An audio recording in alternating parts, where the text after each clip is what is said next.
अच्छा, तनवीर क्लियर है अभी तक? सर मैं ये क्वेश्चन करना चाह रहा था हाँ। कि सीरम एल्ब्यूमिन के जरिए हम इसको कैसे डायग्नोस करेंगे। नहीं, स्पेसिफिक एक चीज के जरिए आप डायग्नोज नहीं कर पा रहे। फिर नेक्स्ट क्वेश्चन आपका ये भी होना चाहिए था कि सीबीसी से आप इसको कैसे डायग्नोज करते हैं। हर चीज का अपना फंक्शन होता है, ठीक है। जैसे कि मैंने एस सर जी। हाँ।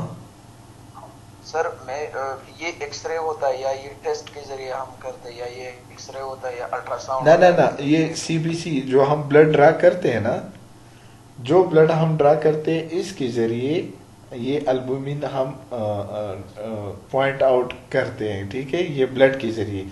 जैसे कि एक्सरे सीबीसी हम करते हैं नॉर्मली, ठीक है। ये इसी तरह का एक हाँ। टेस्ट होता है, यस सर। ठीक है। तो ये मतलब आपके कहने का मकसद ये है कि ये एक्सरे है या क्या चीज़ है, ठीक है। ये यस सर। एक्चुअली एक टाइप ऑफ प्रोटीन होता है एल्बुमिन। अपने जहन में रख के मैं थोड़ा सा डिटेल में जा रहा हूँ। Yes sir. Yes sir. ये एक्चुअली एक प्रोटीन टाइप है और ये हेल्प आउट कर देती है आपकी ब्लड स्ट्रीम में, यानी कि आपकी ब्लड में जो सर्कुलेशन होता है, ठीक है, जितनी यस भी सर। होता है, ये अपने साथ पूरी हार्मोन्स, विटामिन और एंजाइम जो होते हैं वो अपने साथ लेके जाता है, ठीक है। समझ गए? Yes sir. Clear? Yes sir clear, thank you sir. अच्छा,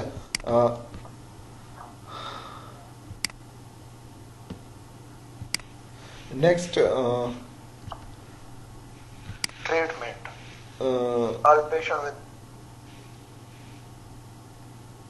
ये ग्रुप किसने लेफ्ट किया? फैसल खान से। सब।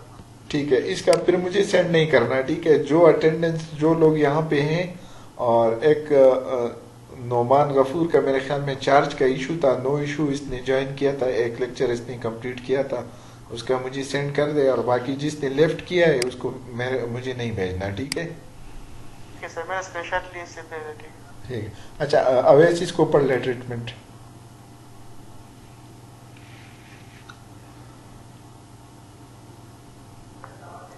All patients with cirrhosis can benefit from certain lifestyle change benefit include for stop central life change. limit stone in the diet. Get visit for the influenza hypothesis A and hypothesis B and Hepatitis A and hepatitis B. Pneumococcal pneumonia if recommended by doctor. देखे, all the patient with cirrhosis can benefit for the certain lifestyle changes. यानी कि बेहतरी के लिए कुछ चीज़ें आपको modify change करना होगा, ठीक है। सबसे पहले आप क्या करोगे, आप अल्कोहल को, यानी कि आप एजुकेट करोगे कि अल्कोहल क्विट कर दे, छोड़ दे, ठीक है। Get vaccinated for influenza, hepatitis A, hepatitis B, pneumococcal pneumonia, ठीक है। ये वो वायरल वायरसेस है जिसकी वजह से ये हो सकते हैं। तो ये कि इसका मतलब ये है कि इन बीमारियों का, हेपेटाइटिस ए, बी और नेमोकोक्सल नमोनिया के लिए आप वैक्सीनेट कर दें। लेकिन अगर डॉक्टर रिकमेंड करे देन, ठीक है। Generally liver damage from cirrhosis cannot be reversed, but the treatment could stop and delay further prognosis and reduce progression and reduce complication. देखिए, यानी कि जो डैमेज हो जाता है लीवर में वो रिवर्सिबल नहीं है, लेकिन वो आप प्रिवेंट कर सकते हैं, ठीक है। तो ये भी वही बता रहा है कि जो डैमेज हो चुका है वो तो आप रिवर्स नहीं कर सकते हैं, लेकिन डेफिनेटली जो फर्दर डिटोरिएट हो रहा है, जो फर्दर नुकसान होने जा रहा है, इसको मना कर सकते हैं, इसको आप स्प्लिट होने से बचा सकते हैं, ठीक है। यहाँ पे limit salt in diet, salt in diet क्यों? क्योंकि वहाँ पे हेमोक्रोमेटोसिस, ऊपर मैंने एक सेंटेंस वहाँ पे एक डिजीज डिसऑर्डर्स मैंने डिस्कस किया, क्योंकि ये आयरन के साथ डिपॉजिट हो के वहाँ के लोकल टिश्यूज पे इफेक्ट करता है, ठीक है। हेमोक्रोमेटोसिस उसी कहते हैं। तो हेमोक्रोमेटोसिस किस चीज़ की? साल्ट और आयरन की deposition on the local tissues, ठीक है, of the liver. Tanveer, A healthy diet is encouraged as cirrhosis may be an energy-consuming process. Antibiotics will be prescribed for infection and various medication can help with itching. Laxatives such as lactulose decrease risk of constipation. Alcoholic cirrhosis caused by alcohol abuse is treated by abstaining from alcohol. ठीक है, यानी कि आप बिल्कुल इसको मना करेंगे, बाकी एंटीबायोटिक आप देंगे, आप इसको सबसे पहले आप इसको एजुकेट करेंगे, नॉलेज शेयर करेंगे, देन आप इसको बैक्टीरिया के लिए जो इन्फेक्शन हुआ है, इन्फेक्शन किस चीज़ से होता है? बैक्टीरिया की वजह से, वो आप क्या देंगे? एंटीबायोटिक स्टार्ट करेंगे, ठीक है। लैक्टिलोज आप क्यों देंगे? जो कंस्टिपेशन बन जाता है इसको रिलीव करने के लिए आप इसको, ये सारी चीज़ें आप क्यों कर रहे होती है? कोई मुझे बता सकते हैं में से? अगर फॉर एग्जांपल मैं आप लोगों से पूछूं कि इसको लीवर सिरोसिस है, लीवर इन्फेक्शन है, और आप इसको कंस्टिपेशन के लिए दे रहे हो, क्यों? सर ये क्वेश्चन समझ नहीं आया। फॉर एग्जांपल मेरा क्वेश्चन आप लोगों से ये है कि अगर इसकी ट्रीटमेंट लीवर की हो रही है, ठीक है, और हम इसको लग्जेटिव दे रहे हैं ताकि इसका कंस्टिपेशन रिलीव हो जाए, क्यों? सर ये माल न्यूट्रिशन और डाइजेशन सही तरीके से नहीं हुआ। जबरदस्त। किस चीज की वजह से? क्योंकि वहां पे जो हार्मोनल सिक्रीशन है वो प्रॉपर नहीं है, इसको कंस्टिपेशन होने की बहुत चांसेस होती है, ठीक है। तो जब होने की चांसेस ज्यादा होती है तो डेफिनेटली आप लैक्सेटिव देंगे। एकोलिक cirrhosis caused by alcohol abuse is treated by abstaining from alcohol। अगर वो अल्कोहल पी रहा है तो डेफिनेटली आप इसको कहेंगे कि आप इसको abstain कर दे, इसको खत्म कर दे, वरना ये आपकी लाइफ थ्रेटनिंग कंडीशन भी हो सकती है, ठीक है। तनवीर आगे पढ़ लें। Yes, a treatment for hepatic cirrhosis involves medication used to treat the different types of hepatitis, such as interferon for viral hepatitis and corticosteroids for autoimmune hepatitis and liver transplant. देखिए, ये आपको बता रहा है कि अगर मिसाल के तौर पे हेपेटाइटिस की वजह से है तो आप एंटाफिरान इंजेक्शंस के फॉर्म में आता है। वो किस चीज़ के लिए होता है? वो वायरल हेपेटाइटिस के लिए वो दे सकती है। अगर वायरल हेपेटाइटिस की, वायरल की वजह से अगर लीवर डैमेज है तो वो फर्दर स्प्लीडिंग से वो मना हो, प्रिवेंट हो सकती है। अगर फॉर एग्जांपल ऑटोइम्यून हेपेटाइटिस है तो कार्टिकोस्टेरॉइड्स जो हैं हम दे सकते हैं। अगर फॉर एग्जांपल लीवर पूरा डैमेज है तो आजकल न्यू टेक्नोलॉजी और न्यू रिसर्चेस की बदौलत कंप्लीट लीवर ट्रांसप्लांट भी होता है। पाकिस्तान में भी स्टार्ट हो चुका है। इससे पहले, सबसे पहले इंडिया में ये लीवर ट्रांसप्लांट स्टार्ट हो चुका था, ठीक है। अवैस आगे पढ़े।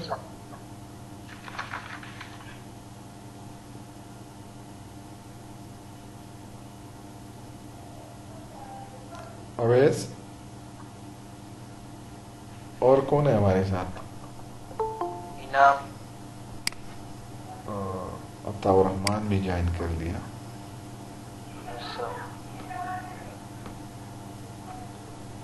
इनाम, चलो शुक्र है आप जाग गए हो। अभी तक आप सोए हुए थे? No sir. तो आपने मुझे रिप्लाई भी नहीं किया। 2-3 मरतबा मैंने आपको आवाज दी। अच्छा, इस स्लाइड को पढ़े। Complication, liver fat, splenomegaly, acid and bacterial peritonitis, portal hypertension, kidney failure, hepatocellular carcinoma, mental confusion, change in the level of consciousness, coma. अच्छा, लीवर फेलियर होने, आप सब लोग अपना म्यूट कर दें। अच्छा, लीवर फेलियर क्यों होगा? क्योंकि वो अपना फंक्शन प्रॉपर नहीं कर पा रहा, ठीक है। स्प्लेनोमेगेली, स्प्लीन की एनलार्जमेंट हो जाती है, ठीक है, ये मैंने ऊपर डिस्कस भी किया। एसाइटिस एंड बैक्टीरियल पेरिटोनाइटिस, यानी कि जो एब्डोमिनल जो थर्ड स्पेस में फ्लूइड एक्यूमुलेट हो जाता है, इसको एसाइटिस कहते हैं, जो फ्लोरल कैविटी में, ठीक है। वहाँ पे जाहिर सी बात है अगर फ्लूइड एक्यूमुलेट हो जाता है तो एक बैक्टीरिया के लिए एक सुटेबल इन्वायरमेंट मिल जाता है, ठीक है। पोर्टेबल हाइपरटेंशन, ठीक है, किडनी पे भी इफेक्ट करता है। जब किडनी पे इफेक्ट करता है तो ये किडनी फेलियर भी हो सकते हैं। हेपेटोसेलुलर कार्सिनोमा, यानी कि सीए, लीवर की टाइप ऑफ सीए को हेपेटोसेलुलर कार्सिनोमा कहते हैं, ठीक है। मेंटल कंफ्यूजन बिल्कुल होगा क्योंकि प्रॉपर डाइट नहीं है, प्रॉपर डाइजेशन नहीं है, और कंस्टिपेशन है, हार्मोनल सिक्रीशन एबनॉर्मल है, तो क्या होगा, मेंटली वो रिटार्डेड होगा। मतलब रिटार्डेड का मतलब कंफ्यूज होगा। Change in the level of conscious, अगर मेंटली वो कंफ्यूज है तो डेफिनेटली इसका कंसंट्रेशन और कॉन्शियस लेवल जो है वो फोकसिंग नहीं होगा, ठीक है। कोमा डेफिनेटली इसे कोरिलेट कर रहा है। तनवीर इसको पढ़ लें, बल्कि एक मिनट,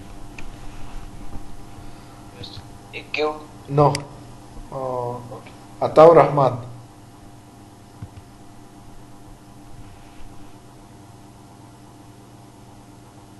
अताउर रहमान, आप मुझे सुन रहे हो? Irfan, Yes, sir. Nursing diagnosis. Acute pain related to liver enlargement secondary to ascites as evidenced by facial grimace. Second, activity and intolerance related to fatigue and discomfort.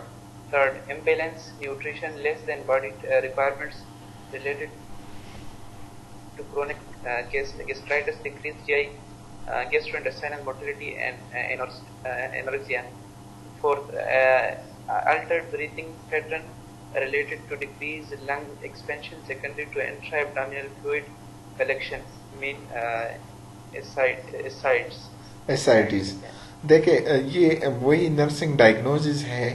GI tract के लिए अगर आप सब जितना भी आज तक हमने लेक्चर ली है, सब में कुछ चीज़ें बहुत कॉमन हैं। ये मैं आप लोगों को और आसान कर देता हूँ, लेकिन इस पे रट्टा नहीं लगाना है, इसको इसका कंसेप्ट समझना चाहिए, ठीक है। और सिस्टम वाइज अगर आप इसको समझे तो बहुत इजीली ये आप लोगों को नर्सिंग डायग्नोसिस आएगा।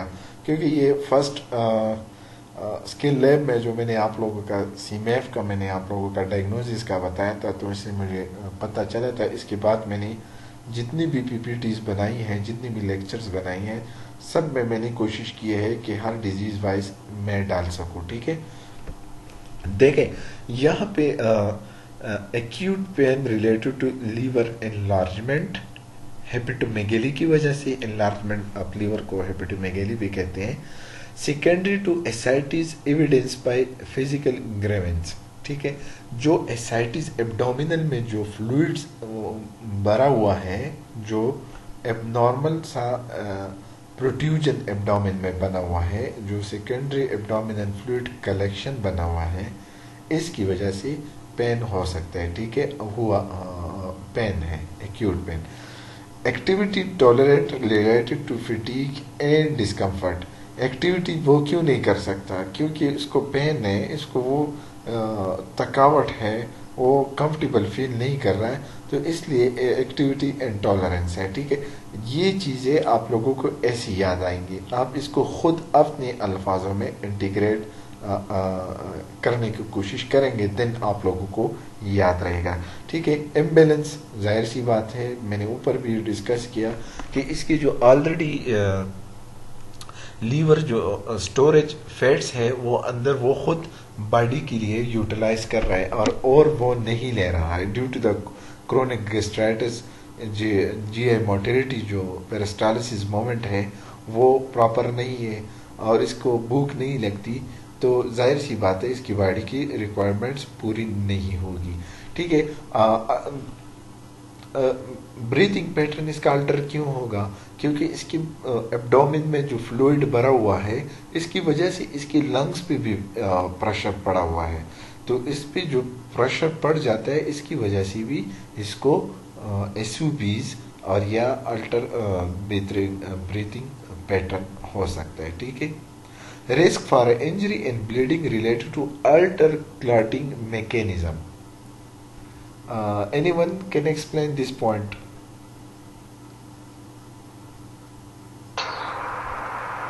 सर चूंकि इसकी लिवर जो है वो मतलब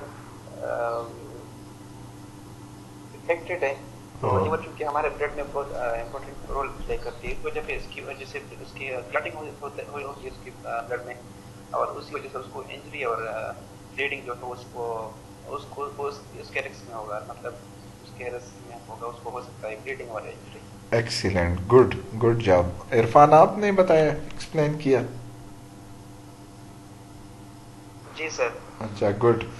एक्चुअली ये मैंने पिछली लेक्चर्स में भी डिस्कस किया था कि लीवर जो है वो बॉडी में किस चीज़ का forming organ of the blood making. ठीक है। ये सबसे इम्पॉर्टेंट बात इसमें ये है कि ये बॉडी का ब्लड बनाने में बहुत इम्पॉर्टेंट, बल्कि बनाता वहाँ पे है। ठीक है, बनता वहाँ पे। तो इसलिए अगर वहाँ वो इन्फेक्टेड है तो डेफिनेटली क्लॉटिंग फैक्टर नहीं होगा, ब्लड प्रोडक्शन कम होंगी।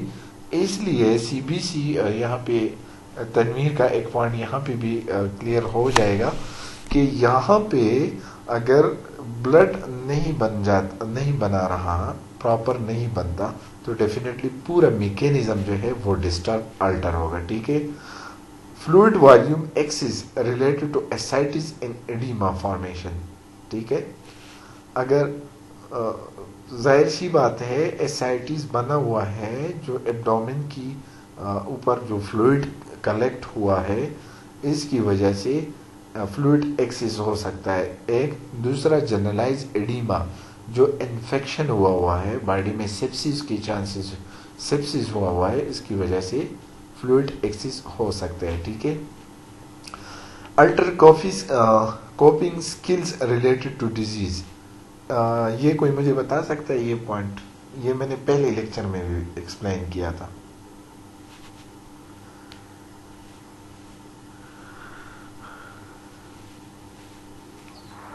Sir coping skill mean mentally level या क्या? हाँ, मतलब उस बंदे का मेंटली लेवल जो है वो डिस्टर्ब होगा, वो या उसकी याददाश्त वगैरह कमजोर होगी डिजीज की वजह से। देखें, सब मुझे अपना ओपिनियन दे इस पे, यानी कि जो जिसने जैसे ही परसीव किया वो मुझे थोड़ा सा इसको अपने अल्फाज में बताए, फिर मैं आपको एक्सप्लेन कर दूंगा। गलत बताए, खैर है, कोई इशू नहीं है, हम करेक्शन के लिए हम करेक्ट कर देंगे। ठीक है। सबसे पहले अवैस, आप मुझे ये बताएं कि यहाँ पे alter coping skill related to disease,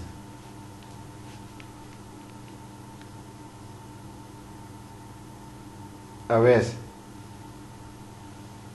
ji sir. इसको अपने अल्फाज में डिफाइन कर ले।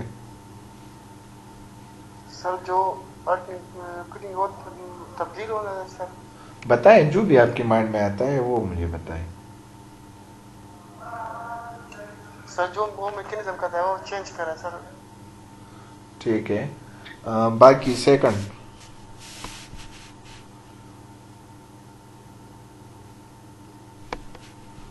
अच्छा मैं बता देता हूँ। ठीक है, मैं बता देता हूँ। देखिए, alter coping skill related to disease का मतलब है, सबसे पहले कोपिंग स्किल्स का मतलब है कि जो स्ट्रेसफुल कंडीशन होता है उस सिचुएशन के साथ आप कैसे डील कर रहे होते हैं। ठीक है। जैसे कि फिजिकली हो या साइकोलॉजिकली हो, तो आपके अंदर ये एबिलिटी होना चाहिए कि आप कोपिंग स्किल को क्रिएट कर सके, हालात के मुताबिक आप अपने हालात को चेंज कर सके।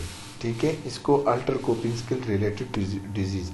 अगर एक बंदा नॉर्मली आपका, फॉर एग्जांपल, अगर आपका कोई दोस्त, रिलेटिव्स, कोई ऐसा करीबी, वो आपके साथ रोज़मर्रा में मिलता है, आपकी कुछ एक्टिविटीज़ होती है, एक स्पेसिफिक टाइम होता है स्पोर्ट्स के लिए, डिफरेंट वॉक के लिए, अगर वो अल्टर हो जाता है तो ये किस चीज़ की वजह से होता है? वो डिजीज़ की वजह से, ठीक है। इसकी जो फिजिकली और साइकोलॉजिकली वो थोड़ा सा कंफ्यूज हो जाता है, स्ट्रेसफुल हो जाता है, ठीक है। ये अल्टर कोपिंग स्किल्स, ये उसको तरफ इशारा है, ठीक है। वो किस वजह से होता है? ये बता रहा है कि वो किस वजह से डिस्टर्ब होता है? डिजीज की वजह से, ठीक है। क्लियर? अच्छा तनवीर,